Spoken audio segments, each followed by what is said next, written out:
Hello बच्चों, चलिए प्रश्न को देखते हैं। प्रश्न है, निम्नलिखित में से कौन सा गुणधर्म अणुसंख्य नहीं है? विकल्प ए डेल्टा टीएफ, विकल्प बी डेल्टा टीबी, विकल्प सी केबी और विकल्प डी परासरण दाब। देखिए बच्चों, यहाँ पर बात करें प्रश्न की मुख्य अवधारणा की। मुख्य अवधारणा वो जो हमारे पास में जो यहाँ पर अणुसंख्य गुणधर्म होते हैं, अणुसंख्य गुणधर्म होते क्या है? यहाँ पर हम कह सकते हैं कि जो विलयन है, विलयन के ऐसे गुण जो कि विलय के कणों पर निर्भर करते हैं। विलयन के, यहाँ पर हम इसे लिखे अणुसंख्य गुणधर्म। ये यहाँ पर विलयन के ऐसे गुण होते हैं जो कि विलय के कणों पर या विलय की कणों की संख्या पर निर्भर करते हैं। विलयन के वे गुण, विलयन के वे गुण जो विलयन में उपस्थित विलय के कणों पर, विलयन में उपस्थित, विलयन में उपस्थित विलय के कणों पर या कणों की संख्या पर निर्भर करते हैं। तो देखिए बच्चों, यहाँ पर हमारे पास में पहला में दिया गया है डेल्टा टीएफ। डेल्टा टीएफ ये यहाँ पर होता है बच्चों हिमांक में अवनमन। हिमांक में अवनमन। तो देखिए हमारे पास में जो यहाँ पर इसका सूत्र होता है डेल्टा टीएफ बराबर आई के एफ इंटू एम होता है, जहां पर यहाँ हम कह सकते हैं कि डेल्टा टीएफ समानुपाती होता है आई के।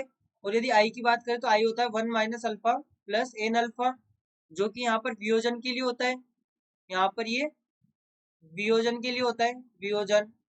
अब बच्चों अल्फा यदि हम यहाँ पर 100% मान लें, यदि यहाँ पर हम मान लें कि 100% वियोजन हो रहा है, तो हमारे पास में आई बराबर एन होगा। तो यहाँ से जो कणों की संख्या एन वो यहाँ पर निर्भर कर रही है, या इसे हम इस प्रकार कर सकते हैं कि जो आई है वो यहाँ पर बराबर है एन के। तो इसका अर्थ हुआ कि जो डेल्टा टीएफ है वो यहाँ पर आई के समानुपाती है, तो एन के भी समानुपाती होगा, यानी विलय के कणों पर निर्भर कर रहा है। तो ये तो हमारे पास में अणुसंख्यक गुणधर्म होगा।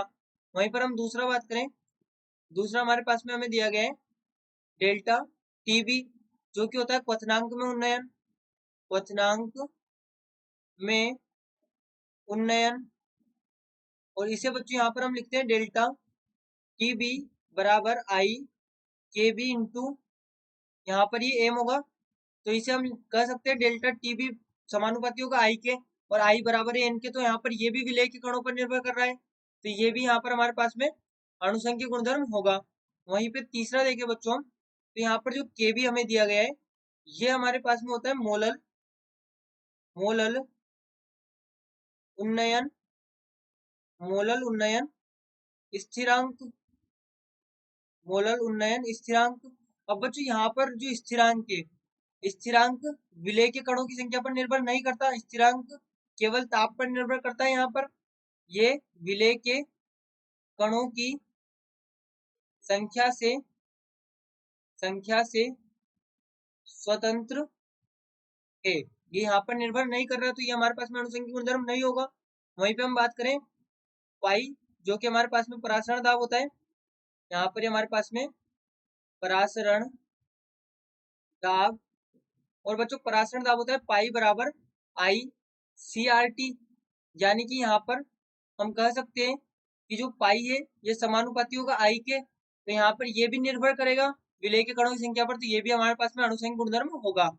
लेकिन जो के बी है ये यहाँ पर एक स्थिरांक है, और स्थिरांक को हम जानते हैं कि स्थिरांक विलय के कणों की संख्या पर या किसी और संख्या पर निर्भर नहीं करता, ये स्थिरांक होता है जो कि केवल ताप पर निर्भर करता है। तो यहाँ पर हमारे पास में जो विकल्प होगा वो हमारे पास में विकल्प सी यहाँ पर सही होगा, के बी, जो कि एक अणुसंख्यक गुणधर्म नहीं है। तो बच्चों आशा करते हैं आपको प्रश्न समझ आया होगा। धन्यवाद।